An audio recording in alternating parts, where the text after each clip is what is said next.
Piazzale Rosmini in Trieste has become the latest stop in a nationwide tree planting drive by RAI, Italy's public broadcaster working in partnership with Carabinieri's biodiversity unit to bring new greenery to cities hosting RAI offices.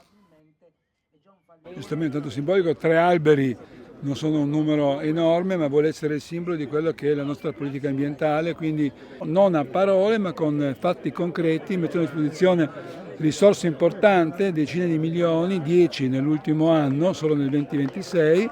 perché ci sono i parchi verdi nelle città, un'opportunità in più per fare un ecologismo vero, reale nel territorio. It is something that we are doing in every city of Italy, together with the other RAI office. But in Trieste, I think there was a desire on our side to plant this tree,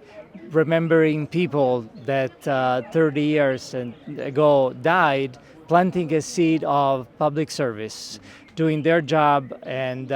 telling us what was going on in a war somewhere else. Li abbiamo messi a dimora, ci teniamo a questo, a sottolineare questo. Come con un figlio cerchiamo di dare ovviamente una casa che sia la migliore, la più adatta, la più idonea per la sua crescita, anche alle piante cerchiamo di dare il meglio. Abbiamo scelto ovviamente delle specie che sono idonee all'ambiente triestino, in totale saranno 22 piante, non è poi chissà che, però non ci dobbiamo dimenticare che ogni singola fogliolina, che ogni filo d'erba deve essere rispettato, non fosse altro perché ci regala quell'ossigeno che ci permette di vivere.